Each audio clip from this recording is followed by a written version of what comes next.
Hi, everybody.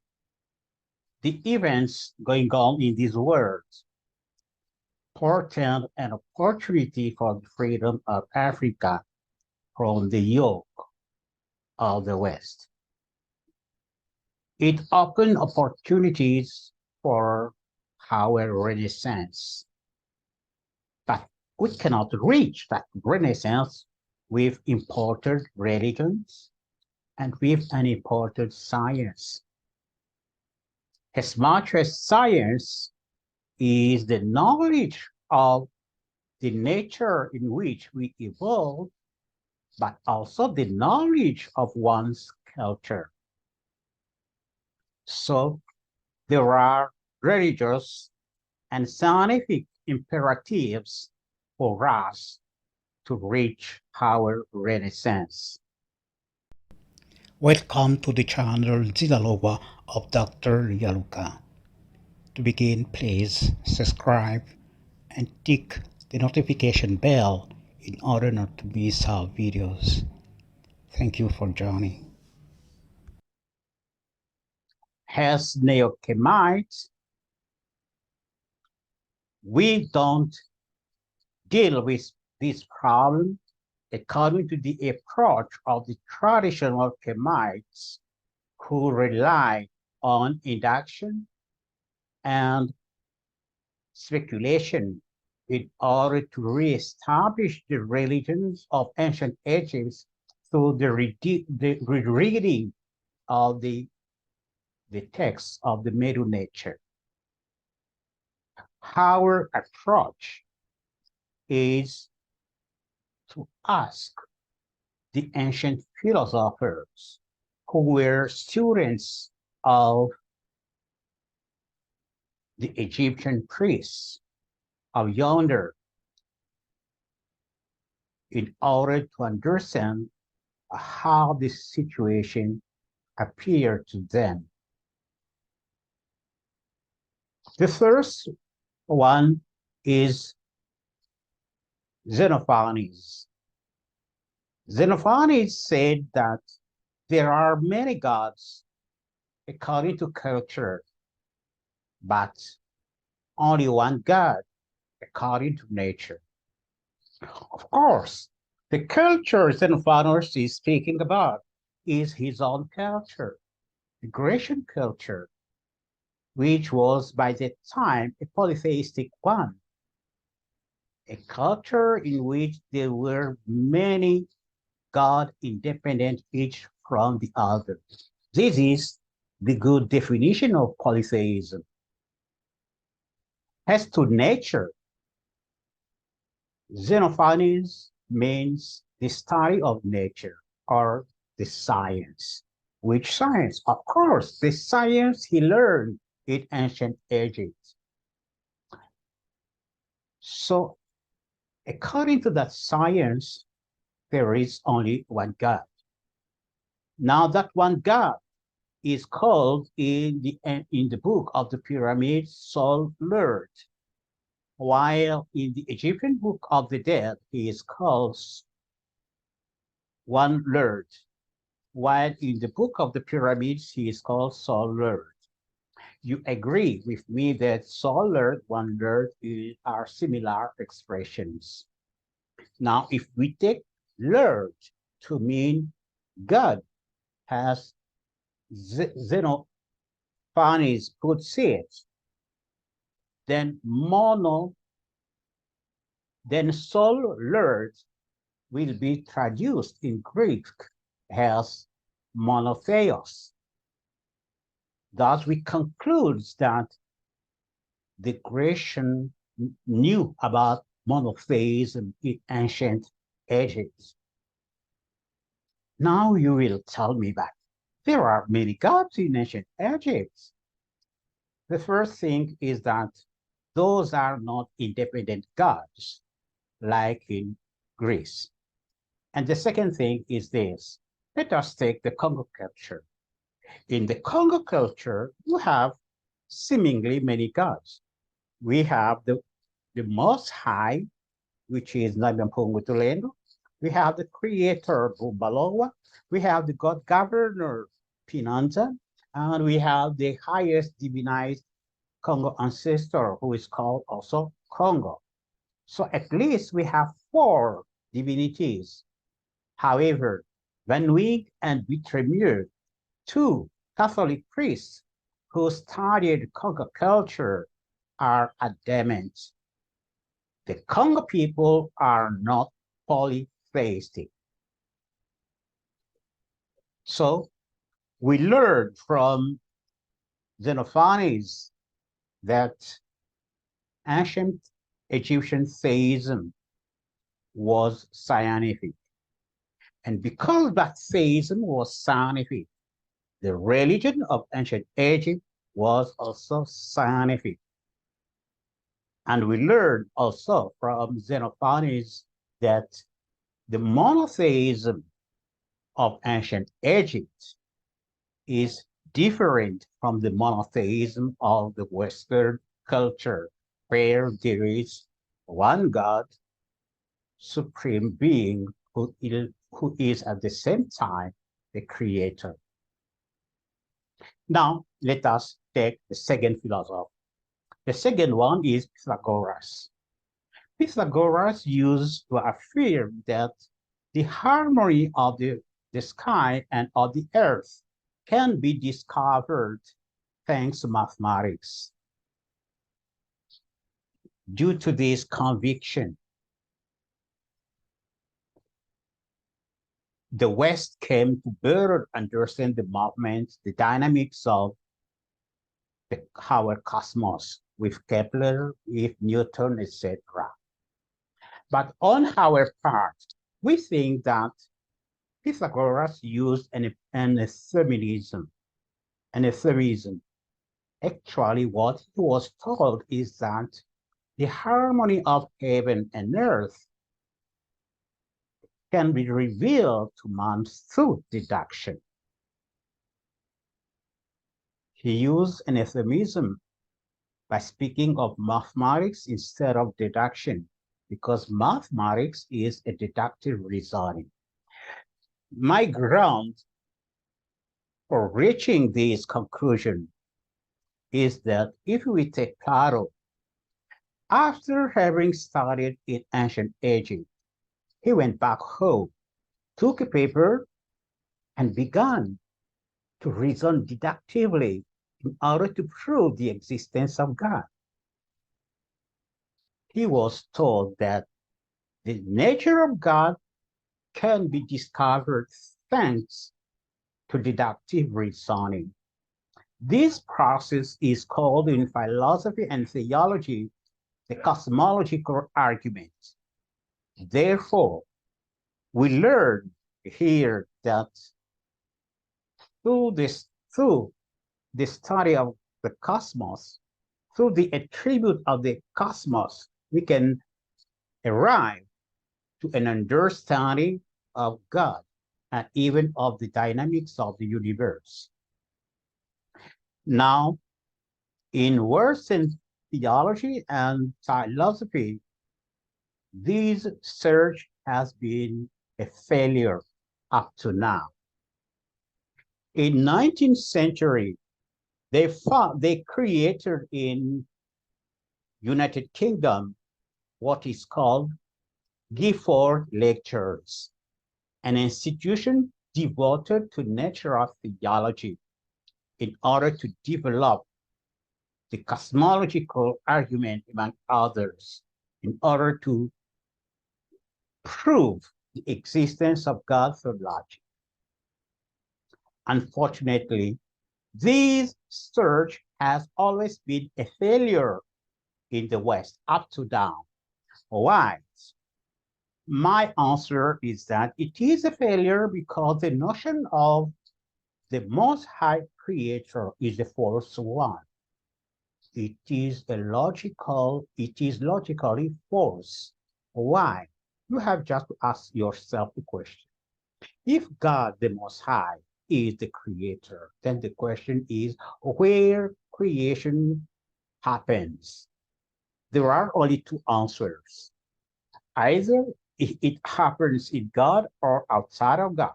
If creation happens in God, then at the moment of creation, some things in God goes from nothingness to existence. God changes. If God changes, there might be a principle of the mutability of God, and that principle must be greater than God. Now, God is understood to have the greatest possible being, so that is impossible. Let's say that creation happens outside of God.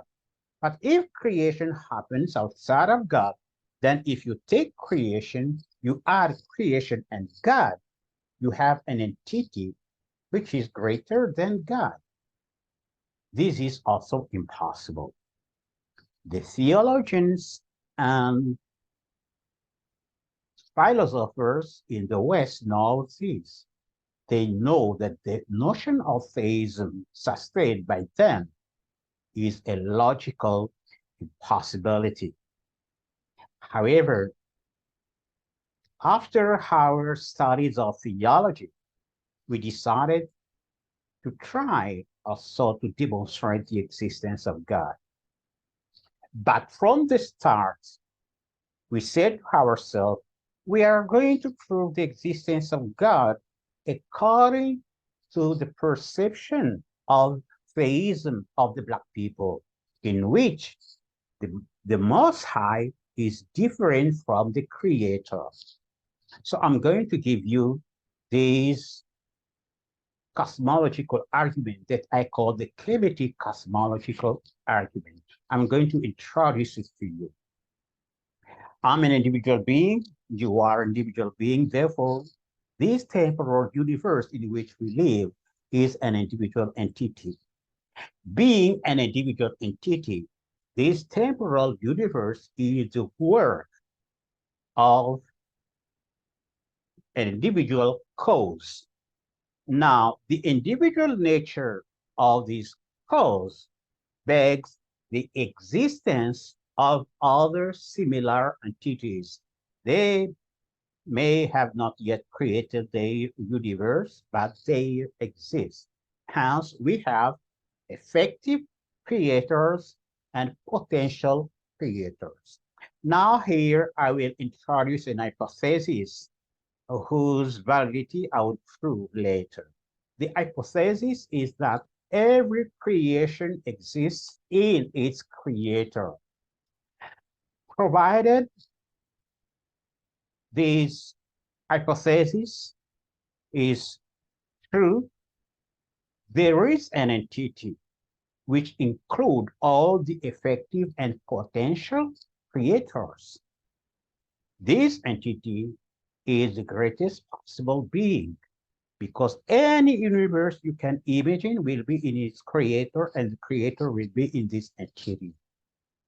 Therefore, this entity is the supreme being. Being the greatest possible being, the supreme being must be indivisible and immutable. If he were not, then there might be a principle of his mutability and divisibility, and that principle must be greater than the supreme being, which is impossible. Therefore, the supreme being is indivisible and immutable. Now, we will add another attribute. The supreme being is also transcendent. By transcendent, we don't only mean that he is above everything, but also he doesn't know evil. If God knew, had the knowledge of evil, according to his indivisibility, in him to know and to be are the same thing. If God knew evil, if God knows evil, God will be infinitely good and infinitely bad, which is impossible. Therefore, God is transcendent. It means that the Most High doesn't know evil. We are speaking of God from here on, according to the definition we have arrived at with this cosmological, Kemetic cosmological argument. So by God, we mean the greatest possible being who is the ultimate cause of the temporal universe. He is transcendent, he is the sole reality, and he is indivisible and immutable. We are speaking of that being as God, not in the Anglo-Saxon meaning. Now, we have seen that God is indivisible, but we have seen also that every creator or every child of God, we can call them children of God. So every child of God expresses an individuality which is included in God. Now, God is indivisible. It ensures then that it ensures that every child of God expresses the fullness of God, but in an individual manner. That fullness of God we call the Logos. So we have three celestial and kind of entities. We have God the Most High, we have the creators who are the children of God, and we have the Logos, which is the fullness of God manifested in each one of his children. We can extend this argument has to include all the doctrines of a salvational religion. But here we introduce just the theism. And I'm going to jump on the, on the cosmology, which is dictated by this argument. On the cosmological plan, I will ask myself the question, where does our temporal universe exist in relation to the Most High? We know that in relation to the Creator, it exists in the Creator by hypothesis. But now is this question, where does it exist in relation to the Most High? It cannot be in the Most High because the Most High is absolutely immutable. It cannot be outside of God, otherwise added to God, it will result in an entity greater than God, greater than the greatest possible being. So our temporal universe is neither in God nor outside of God. The conclusion that is that it is in the temporal consciousness of the Creator, which is the proof of the validity of our hypothesis. So it results from this that since all reality is in God, this temporal universe is just a perception, a limited perception of the sole universe, which is the celestial universe. The visible is an appearance of the invisible. Reality belongs to the realm of the invisible. In other words, reality is spiritual. Now, we have reached this conclusion through deductive reasoning. And we have here a set of deductive coherent reasoning because each doctrine stems from the first one through deduction. So they are coherent. And in epistemology, when you have a set of deductive coherent truths, you have what is called an exact science. Now, the congruence of this cosmological argument, the Kemetic cosmological argument with the religion of ancient Egypt, with the Congo religion, with the religion of Sumer, is a proof that our true religion is an exact science. African traditional religion is an exact science in its original trend, which trend has been continued in the Congo religion of Congo, as taught by our Academy Zilalova. So why do we have to replace a religion which is an exact science by a religion which is a mere belief? God has endowed us with the highest religion, which is an exact science. So the religious imperative for the Renaissance of Africa is the duty we have to reestablish the scientific dimension of our religion in all its present trends. Now, I spoke of this religious imperative and scientific imperative. We have seen that science is not only the study of the nature that surrounds us, but also the study of our culture. Now, the science growth by the West was devised, among others, in order to disparage our culture, in order to demonize our culture. How can we reach Renaissance with such a science?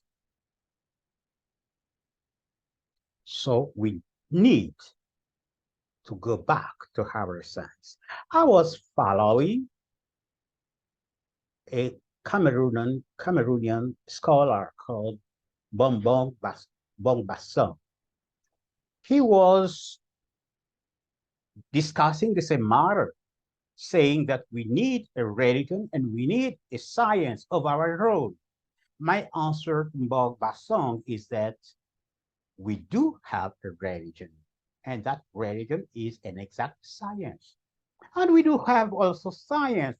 If you go in our villages, they have the knowledge of the nature surrounding them. They have the knowledge of their culture. When something or a disease happens, they will tell you this plant, this herb, that one can be the solution. So they have the knowledge. The problem is we should defend our knowledge. How to defend our knowledge? The white people came with his science. This science is based on the belief, I insist, the belief that reality is material. Not a single scientist in the West can prove that reality is material. They assume this through faith, while I have proven to you that reality is spiritual. So the white people paradigm is like a cage for us. We have to reason beyond that cage. Now let us see how the things were in ancient Egypt. When the Grecians came in ancient Egypt in order to learn from our ancestors, the basic doctrine of our epistemology was that soul is free from the body. That is why soul was always depicted as a bird or a butterfly hovering over the head of a person or over a dead body. Because soul was free from the body, it means that when the body rests or sleeps, the soul can go into higher planes and bring knowledge. Therefore, according to the Egyptian, knowledge was revelation. We, we see the same pattern even with the nowadays Black people of the continent. They used, for example, to say in Lingala, Likanisi Eyelingay, which means a thought came to me. But they don't ask themselves the question, came from where? Came from higher planes. So even according to nowadays standard, Black people standard, knowledge is seen as being essentially revelatory. This is the process we taught the Grecian students, but it didn't agree with the perception of knowledge in which they assume that knowledge comes from the brain. So they slowly began to move away from our approach. The first move came with Plato. Plato said, oh, of course, the soul is free, but before the birth. At the birth, the soul is attached to the body.